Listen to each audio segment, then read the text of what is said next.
there's always something new that's being discovered. There's always some research that has been done and we find out something new. I want to make sure that I know as much as I can, because there's also a lot of fad type activities or equipment out there.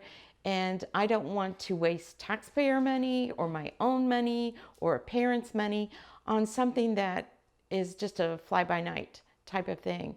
The more I get to know my students, the more I get to know what they need. And that's why our plans are individual education plan. And individual is so important because we're looking at that student and what does that student need, not what this group of students need, but what that one needs.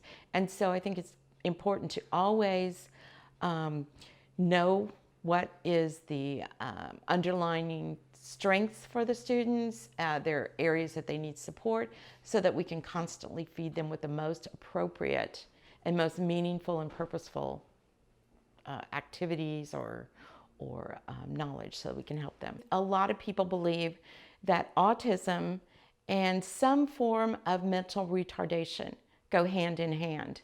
And many times that's not the case at all.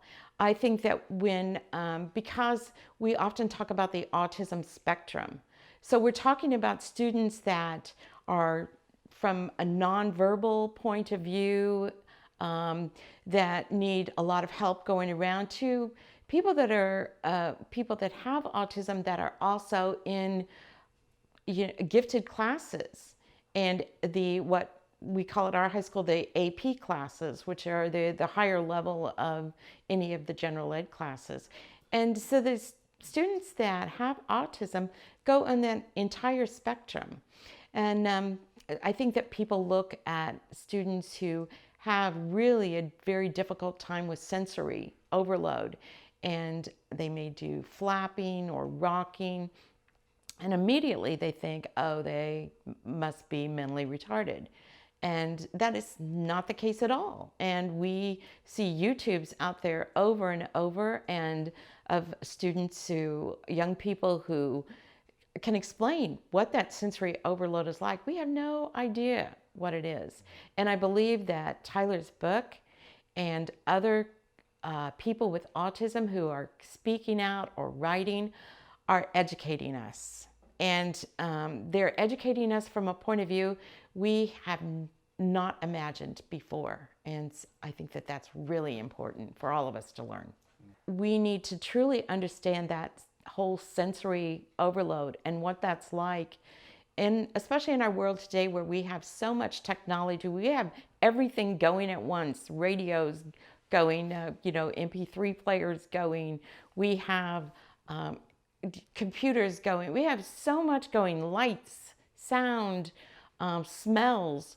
And I think that we need to understand how that truly affects, where we like technology, but having a way for it to maybe lower down a little bit, so that people who do have that overload, and it's not just people with autism. I find that if things get too loud for me, I have a difficulty thinking and really concentrating. So I think that we need to think about our environment around us and find times to get that peace. I also believe that things that we should just keep in mind is just what I said before. You meet one person with autism, you've only met one person with autism, and that goes for all of us. We all have various abilities and disabilities, and that's what makes the world great.